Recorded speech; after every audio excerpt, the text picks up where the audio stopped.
gampang ngebalikinnya. Maka daripada itu kata Nabi SAW, kullu mauludin yuladu alal fitrah. Jadi yang namanya anak itu kan kalau dibrojolin dalam kondisi fitrah, suci, bersih. Kalau saya punya guru dulu waktu wisuda pernah mengibaratkan anak itu sebagai botol, tergantung babanya mamanya yang ngisi, mau air comberan, mau air sepiteng, mau air got, apa mau air teh, apa air susu. Ulah kagak ada di depan, air putih doang, susu kagak, teh juga kagak. Jadi tergantung bapak dan ibunya yang memberikan nilai pendidikan. Fa'abawahu yuwahidanihi au yunassiranihi au yumajjisanihi. Bapak dan emaknya lah yang menjadikan anak itu bisa Yahudi, bisa Nasrani, dan bisa Majusi. Artinya berangkat dari hadis ini, Ananda, Akbar, dan Ziyad ini tergantung bapak dan emaknya mendidiknya. Kalau mendidiknya terus dalam nilai sekolah terus, semata-mata dunia terus, kerja terus, lihat ntar hasilnya ke depan. Rada ribet dipikirinnya, rada ribet diaturnya. Kenapa? Tuh bocah sekolah mulu jadi pinter, kagak bener. Kenapa? Kagak ngaji. Dengan sebab ngaji orang jadi bener, insya Allah. Maka saya katakan di malam ini Pak, bahwa yang namanya ngaji bikin orang benar, sekolah bikin orang pinter. Bocah kalau sekolah mulu pinter, kagak bener. Makanya kalau sekolah cabut mulu ke stasiun, minter-minterin babanya. Giliran dikasih duit SPP, habis buat apa? Mabok. Ini salah satunya potret orang tua zaman sekarang. Doyan bikin, susah untuk ngedidik. Tiap malam aja dibikin mulu. Apa lupa anaknya saking banyaknya. Giliran udah jadi, itu anak dilepas begitu aja. Padahal anak itu adalah amanah dari Allah Subhanahu wa Ta'ala. Dan cikal bakal Pak, kalau orang tua berhasil mendidik anaknya, insya Allah orang tuanya bahagia dunia dengan akhirat. Kenapa? Saya katakan salah satu amaliyah yang tidak putus adalah anak yang soleh yang selalu mendoakan kedua orang tuanya. Nah, harapan daripada keluarga besar kumpulnya kita di sini, doain dua ananda yang udah disunat ini biar jadi anak yang soleh, yang selalu senantiasa mendoakan kedua orang tuanya dan menjadi kebanggaan kedua orang tuanya. Nih salah satu Pak daripada pesan dalam surah Luqman ini. Pertama, didik anak kita nilai-nilai agama terlebih dahulu. Kenapa saya katakan seperti itu? Dimulai dari orang tua. Al-abu wal ummu madrasatul ula. Yang namanya bapak dan ibu adalah sekolahan pertama buat anak-anaknya. Dia tidak akan mencontoh orang lain. Dia tidak akan memberikan sebuah tingkah lakunya yang tidak dia lihat kecuali orang tuanya. Maka orang tuanya didik dari sekarang, belum telat untuk memberikan nilai agama-agama yang tertera dalam Al-Quran dan Sunnah Nabi Sallallahu Alaihi Wasallam. Ini poin yang pertama dalam surah Luqman. Lalu yang kedua, kata Allah Subhanahu Wa Ta'ala, apa yang harus kita didik kepada anak kita? Wa wassaynal insana biwalidayhi hamalathu ummuhu wahnan ala wahnin. Salah satu pendidikan untuk kita terapkan kepada anak kita adalah ajarin biar bocah bisa bakti kepada kedua orang tua. Kalau udah bakti kepada kedua orang tua, insya Allah kelak dewasa nanti nggak bakal ngelupain kedua orang tuanya.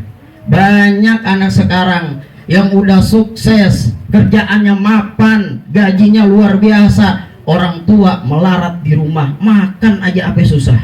Gara-gara siapa? Anaknya kebuatan pelit sama kedua orang tuanya. Tapi lempengan begitu mah jangan salahin anak. Ngaca, bagaimana pendidikan orang tuanya kepada anaknya sampai anaknya bisa seperti itu. Maka saya tekankan sekali lagi, pada malam ini mari kita girokkan lagi, kita semangatkan lagi. Majlis-majlis sudah banyak, ustadz-ustadz udah banyak. Mari masukkan anak-anak kita ke dalam majlis agar anak kita Allah anugerahkan biar jadi anak yang soleh. Nih, kenapa? Karena pesan daripada hadis, daripada ayat dalam surah Luqman ini berbakti kepada orang tua. Masya Allah, di dunia akan mendapatkan keberkahan, bahkan di akhirat akan mendapatkan ganjaran surga dari Allah Subhanahu wa Ta'ala. Kalau kita lihat Pak, di dalam cerita kitab Sahih Bukhari, Ada seorang sahabat bernama Uwais Al-Qarni. Beliau ini dijulukan sebagai kekasih Allah Subhanahu wa taala yang masyhurun fis sama, majhulun fil ard. Namanya nggak terkenal Pak di dunia. Bahkan orang kenal dia ini adalah orang yang mohon maaf majnun, orang gila. Yang dikenal oleh masyarakat setempat adalah orang yang tidak memenuhi keinginan orang tuanya. Uwais Al-Qarni punya orang tua Pak, matanya buta, lumpuh pula, sakit pula. Dan Uwais Al-Qarni sebagai anaknya, emaknya minta, kalau bahasa kita nih, tong, emak pengen banget pergi haji. Uwais Al-Qarni, satu, kondisi uang nggak ada. Yang kedua, mikirin bagaimana caranya biar tidak mesakiti hati perasaan orang tuanya. Akhirnya Uwais Al-Qarni menjawab, insya Allah mak, kita akan pergi. Ketika Uwais Al-Qarni mendengar permintaan ibunya, maka Uwais Al-Qarni beli yang namanya seekor kambing. Maka ini dikatain majnun nih, emak minta haji dibeliin kambing. Akhirnya Uwais Al-Qarni ini Pak, itu bawa-bawa kambing, bopong-bopong kambing, naik ke atas ke bawah, naik ke atas ke bawah, ukuran berat emaknya. Ternyata Uwais Al-Qarni punya apa Pak? Punya rencana bahwa emaknya itu buat bopong emaknya ke kota Mekah yang Allah Subhanahu wa taala anugerahkan di tempat tersebut. Akhirnya Uwais Al-Qarni bawa-bawa emaknya Pak. Jalan, setapak demi setapak, Allah berikan rahmat cucuran magfirah dari Allah Subhanahu wa taala. Sampai tiba di kota Mekah itu, ibunya Uwais Al-Qarni memohon doa kepada Allah Subhanahu wa taala agar anaknya dijadikan anak yang soleh, amalannya diterima sama Allah, doanya mustajabah, diberikan oleh Allah Subhanahu wa taala. Walhasil Uwais Al-Qarni ini punya penyakit Pak, namanya penyakit baros, penyakit belang. Emaknya mohon kepada Allah Subhanahu wa taala, ya Allah, sembuhkanlah, hilangkanlah penyakit belang daripada Uwais Al-Qarni. Walhasil diijabah sama Allah Subhanahu wa taala, semua penyakit belangnya hilang seketika, kecuali satu yang ada tanda di tangannya. Ketika ada tanda di tangannya, Rasul Shallallahu Alaihi Wasallam memberikan mandat kepada salah satu sahabatnya untuk apa Pak? Untuk menemui Uwais Al-Qarni meminta doa. Kenapa? Karena beliau adalah kekasih Allah Subhanahu wa taala atas baktinya kepada kedua orang tuanya. Sehingga ketemulah sahabat dengan Uwais Al-Qarni. Apa yang dilihat oleh sahabat? Uwais Al-Qarni lagi sedang ngampakin dia punya kayu. Dilihat secara kasat mata, orang ini biasa-biasa aja. Ini yang saya katakan tidak dikenal di kalangan bumi, tapi masyhur di kalangan langit. Walhasil doa-doanya mustajabah, selalu diijabah oleh Allah Subhanahu wa taala. Maka melalui pelajaran dari Uwais Al-Qarni, mari kita didik anak kita biar bisa bakti kepada kedua orang tua, sehingga kalau sudah bakti kepada kedua orang tua, insya Allah doanya itu pasti akan diijabah sama Allah Subhanahu wa ta'ala. Jangankan yang namanya nyakitin orang tua, Rasul Shallallahu Alaihi Wasallam sampai mengatakan, iza tarokal abdu ad-du'a lil walidaini yanqati'u anhur rizqu. Ketika seorang anak tidak lagi mendoakan kedua orang tuanya, bisa dipastikan anak itu tidak akan dapat keberkahan rizkinya di dunia dengan di akhirat. Maka momentum di malam, mari kita punya anak, didik anak kita. Pertama, nilai-nilai agama kita terapkan. Yang kedua, ajarin anak kita biar bisa bakti kepada kedua orang tua kita. Orang tua yang ada sekarang gak minta banyak kepada kita selaku anak-anaknya yang berhasil. Biar kita mau gimana pun hidupnya, jangan sampai menggoreskan hati kedua orang tua. Lebih-lebih orang tua dikasih apa yang sesuai dengan keinginannya. Doanya merotok dari pagi sampai malam, kagak putus-putus. Kenapa? Anaknya selalu perhatian kepada kedua orang tua. Apalagi orang tua kita masih hidup. Yang udah mati ziarahin.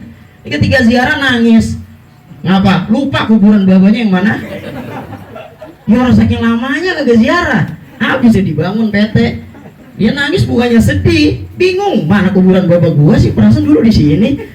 Ini saking lamanya kagak ziarah. Orang tua itu berharap kepada anak-anaknya, mobil khusus anak-anaknya tuh yang pada inti-intinya. Saking banyaknya anaknya, kalau lupa kepada orang tua, tidak diziarahi, siapa lagi kalau bukan anak-anaknya? Orang lain mah hanya sekedar butuh saja untuk ziarah, tapi anak ini yang diprioritaskan. Maka amat sangat sedih dan amat sangat rugi ketika hidup di dunia kita punya anak, kita tidak didik anak kita. Ingat Pak, kita orang tua akan menyesal suatu saat. Pertama, anak lupa sama kita. Yang kedua, boro-boro diziarahin kita punya kuburan. Mudah-mudahan ananda dua ini Allah berikan ananda yang soleh, Allah berikan anugerah yang besar kepada keluarga Sohibul Hajat ini, diberkahkan umurnya, diberkahkan ilmunya, dan diberkahkan rezekinya oleh Allah Subhanahu wa taala. Ala hadhihi niyyah wa ala kulli niyatin salihah wa ila hadratin nabiyil mustafa Rasulillah sallallahu alaihi wasallam. Al-Fatihah. Bismillahirrahmanirrahim. Alhamdulillahirabbil alamin arrahmanirrahim maliki yaumiddin. Iyyaka na'budu wa iyyaka nasta'in ihdinas siratal mustaqim siratal ladzina an'amta 'alaihim ghairil maghdubi alaihim waladdallin. Amin. Terima kasih banyak atas segala perhatiannya. Mohon maaf enggak panjang, enggak lebar. Qalilun qarra khairun min katsirin farra. Sedikit yang kita ambil hikmahnya lebih baik daripada banyak. Kita mangap aja, makan kagak, ngerokok kagak. Kurang lebihnya mohon maaf. Hadaniyallahu wa iyyakum ila siratihil mustaqim. Assalamualaikum warahmatullahi wabarakatuh.